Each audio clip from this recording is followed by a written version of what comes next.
Ladies and gentlemen, Mesdames, Messieurs, the Mayor of New York City, Michael Bloomberg, and the President of the French Republic, Nicolas Sarkozy.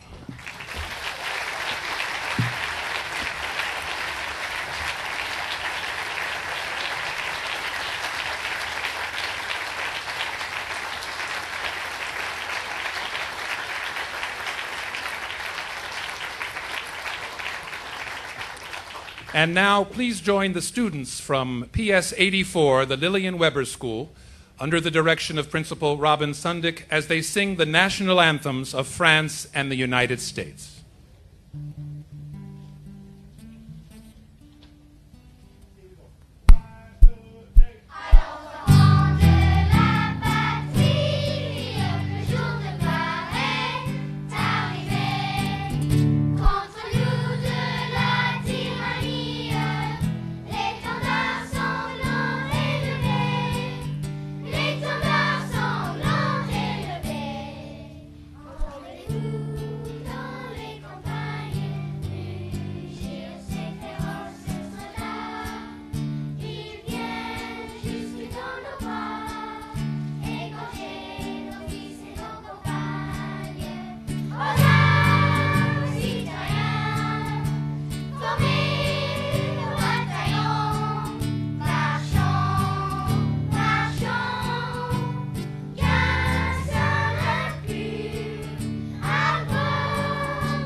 What about a nice round of applause for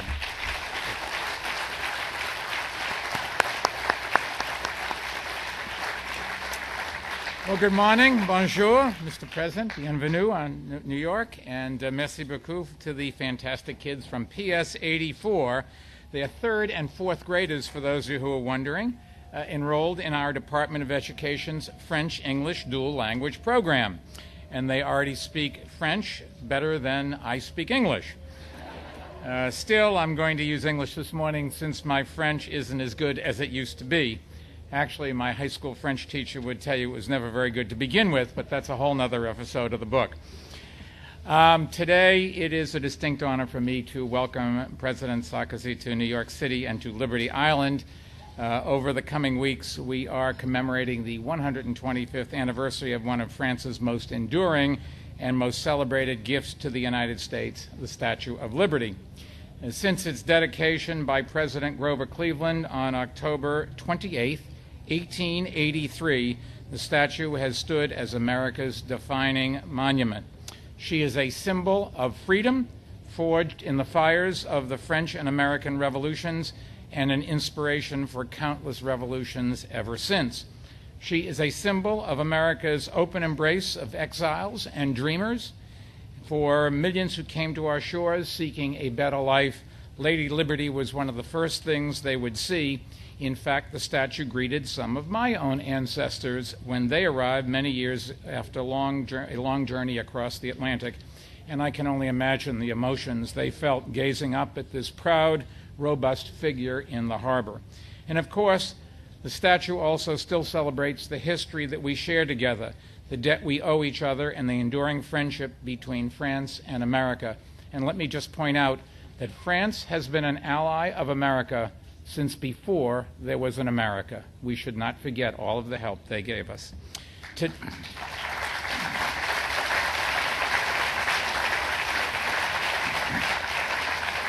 Today, the ties that bind our two great countries have never been stronger, and in a world where the principles of freedom continue to come under attack, the Statue of Liberty reminds both our nations that we must stand tall amid the rancor. We must stand tall and we must stand together. Thankfully, France is led by a president who stands proudly with our country.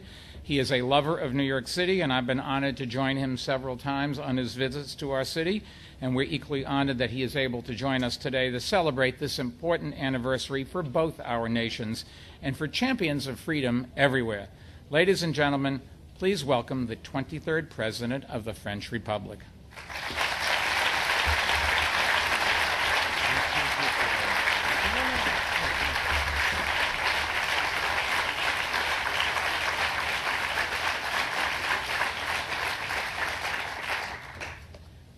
Mesdames et messieurs, mes chers amis, monsieur le maire, j'ai été honoré de votre invitation à venir célébrer ce 125e anniversaire. J'ai voulu venir avec le ministre d'État, Alain Juppé, parce que les anniversaires doivent être célébrés. Les anniversaires, ce n'est pas simplement de la nostalgie. Les anniversaires nous rappellent d'où nous venons, pourquoi nous sommes ce que nous sommes devenus. Entre la France et les États-Unis, il y a les liens du sang et il y a l'amour de la liberté. Lorsque vous avez connu votre révolution, il y a des Français qui sont venus, qui ont traversé l'Atlantique et qui ont cru dans la Révolution américaine. À l'époque, nous étions 18 millions et vous étiez 2 millions. Mais ils ont traversé l'Atlantique. Et ils ont dit là-bas, sur ce territoire immense, qu'allaient devenir les États-Unis d'Amérique, les femmes et les hommes qui s'y trouvent vont construire un pays libre. Et petit à petit, vous, les Américains, peut-être que vous ne vous en rendez pas compte, mais vous êtes devenus pour le monde entier le symbole de la liberté. Première nation du monde. Et cette statue, dans le monde entier, tout le monde sait ce que ça signifie. Un pays libre, où les gens sont libres, et où ceux qui y viennent sont accueillis. Et quand il est arrivé, il y a 10 ans, cet épouvantable attentat qui a fait tant de morts dans cette ville, si des barbares, si des criminels s'en sont pris, monsieur le maire, à New York, c'est parce que New York est le symbole de la liberté. Et il y a un lien entre cette statue et ce qui s'est passé le 11 septembre ici. Ce n'est pas simplement New York qui a été martyrisé. C'est l'idée que vous incarnez de la liberté à travers le monde. Et les 3000 morts que vous pleurez encore, je voudrais vous dire que pour le peuple français, ils sont aussi nos morts. Parce que ce qui vous est arrivé aurait pu nous arriver. Parce que nous partageons la même idée de la liberté. Et c'est pour cela qu'il faut célébrer les anniversaires. Pour que les plus jeunes sachent ce qui s'est passé. Pour que personne n'oublie ce qui s'est passé. Et que pour vous, grand peuple d'Amérique, vous continuez à incarner cette idée de la liberté. Et vous savez, on a commencé le siècle avec la tragédie de New York. Mais aujourd'hui, nous connaissons l'appel à la liberté des peuples arabes. Et encore cette statue, elle parle. Elle parle aux jeunes de Libye, elle parle aux jeunes de Tunisie, elle parle aux jeunes d'Égypte. Cette statue, donnée par la France au grand peuple américain, elle peut être la statue de tous ceux qui, à travers le monde, préfèrent la liberté à la dictature. Ce n'est pas simplement une statue, c'est une idée. Et qu'est-ce qu'ils ont voulu dire, les Français et les Américains? C'est que cette idée de liberté, elle n'est pas simplement pour les Américains, elle n'est pas simplement pour les Français, elle est pour tous les peuples du monde. Et d'ailleurs, monsieur le maire, 50 millions de visiteurs par an pour la statue. Ils viennent du monde entier. Et quand ils reviennent chez eux, ils disent « J'ai vu la statue de la liberté, et je la veux aussi pour chez moi ». Eh bien, je crois vraiment, et je voudrais terminer par cela, que les Français et les Américains, nous avons une responsabilité particulière. Montrer que la liberté est pour tout le monde. Ne jamais combattre les adversaires de la liberté avec les méthodes des adversaires de la liberté. Défendre nos valeurs. Rester ouverts, tolérants, la main tendue. Rester deux peuples qui veulent vivre en paix avec les autres, prêts à défendre leurs valeurs, mais avec les convictions qui sont les nôtres. Et vous savez, les Français et les Américains, nous sommes engagés dans bien des conflits ensemble, en Afghanistan, en Libye. Mais grand peuple d'Amérique, quand un jeune Américain meurt, je veux que vous sachiez que pour chaque Français, ça lui rappelle tous ces jeunes Américains qui reposent dans nos cimetières. Quand l'un des vôtres est tué, ça fait écho à notre histoire commune, à ces jeunes qui étaient vos grands-parents, que vous nous avez envoyés, qui sont morts, qui sont dans nos cimetières et qui ont fait ce pacte du sang entre les États-Unis d'Amérique et la France. C'est pour cela, monsieur le maire, que c'était le devoir du chef d'État français d'être ici, avec vous, pour ce 125e anniversaire. Mes chers amis, croyez une chose, le peuple de France n'oubliera jamais ce qu'a fait le grand peuple d'Amérique pour lui. Entre la France et les États-Unis, c'est plus que de l'amitié. Nous avons nos morts en commun. Et nos morts, ils nous obligent. Ils nous obligent à rester des amis pour les siècles qui viennent. Je vous remercie.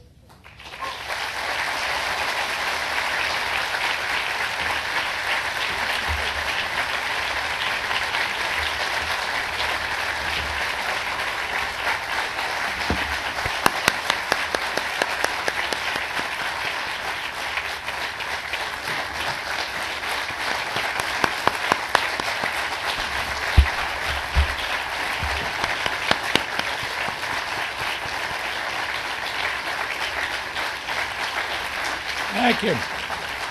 Thank you, Mr. President. I think the evidence of France's historic friendship with New York City can be found not just in Lady Liberty, but in the skyline right behind us here. As you can see, the new towers of the World Trade Center are gradually rising higher and higher into the sky, and I think it's a stunning rebirth or affirmation of the rebirth of Lower Manhattan, which we celebrated a little more than a week ago during the commemoration of the 10th anniversary of 9/11. The support we received from nations around the world, including France, helped make our recovery possible, and for that we owe you our eternal gratitude.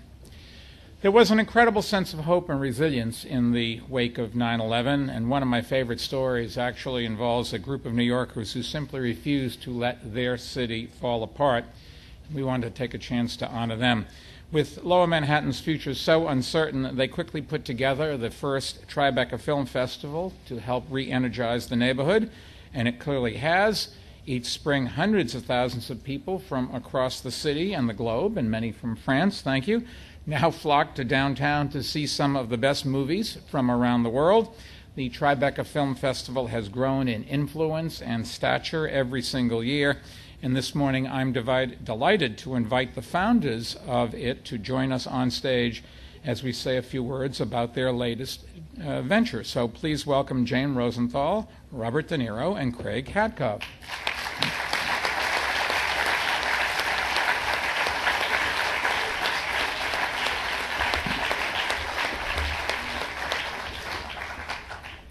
Now, French artists and intellectuals have a tradition of inspiring the minds of our city. In fact, New York City Hall was designed by a French architect. Thank you very much. And it wasn't so long ago when a Frenchman captured our imagination high above the city streets on a tightrope strung between the two twin towers. But now it is our chance to reciprocate, and frankly, there are few more innovative artists or prouder New Yorkers than Jane, Bob, and Craig. In the spirit of our city's enduring friendship with the French, Tribeca Enterprises has been invited to participate in an effort to support media and film in France, and partnering with the French government, the Fremont Group, based in San Francisco, and New York's Park Tower Group, led by the great New Yorker George Klein, who is in our audience. George, thank you very much. Tribeca is setting its sights on a 33-acre island in the Seine River near Paris, and it has been asked to prepare a feasibility study for a major project to transform the island into a world-class cultural and commercial complex that would include a center for global media, fashion, and technology. The master plan for the island will be developed by the world-renowned French architect Jean Nouvel, who has also done a lot of great work in our city, and it is all part of Le Grand Paris, a major effort by President Sarkozy's administration to revitalize the city of Paris. And I want to congratulate everyone on stage, including the President himself, on this exciting project. Good luck, and I cannot wait to see it happen, and hopefully I'll get an invitation to come. Thank you, all of you. Mr. President, thank you for joining us, and I want to thank several others who made this occasion possible. LVMH and their chairman and CEO, Bernard Arnault. And Bernard Arnault is just a great Frenchman and a great American, and he could not be with us here today, but he did send two charming representatives, Patty Newberger from Tribeca, the National Park Service, and David Lusinger, Superintendent of Liberty Island. David, wherever you are in uniform, thank you very much. Thank you once again, PS 84 and the Lavon Henry Quartet, who played when you arrived. And now, before we close, it is my pleasure to introduce one final song, most appropriate for today. It is an inspirational tribute to the Statue of Liberty, and a song that now resides in the permanent collection of the Monument's official reference library. Ladies and gentlemen, to perform, There Is a Beacon in the Harbor, led by Tanelsha Hill. Please welcome the alumni ensemble of the Boys and Girls Choir of Harlem, and they're carrying on the legendary tradition of Harlem's world-famous chorus.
sparks of caring and of courage, warm the visions for our lives.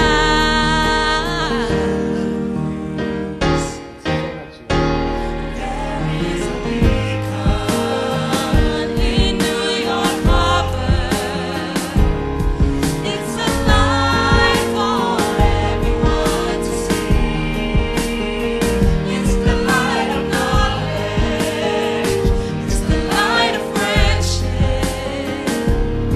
It's the light of unity. Those who pass before it seek the freedoms of its land. And in those transformed lifetimes, pass the torch from hand to hand. There is a beacon. There is a beacon in New York Harbor for everyone to see. It's the light of knowledge. It's the light of friendship. It's the light of unity.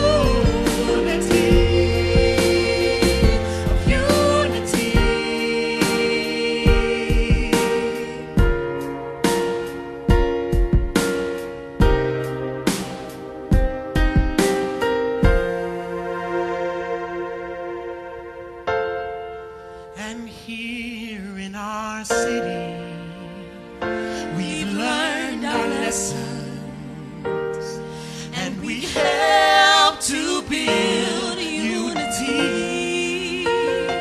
We hold this beacon ever so proudly, sharing light and unity in liberty.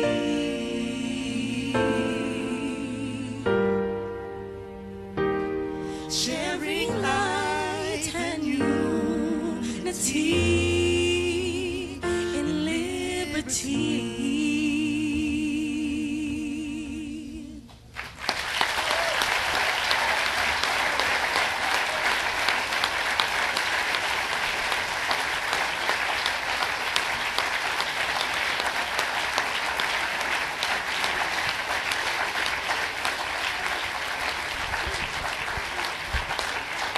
The alumni ensemble of the Boys and Girls Choir of Harlem. Coffee and croissants, what else?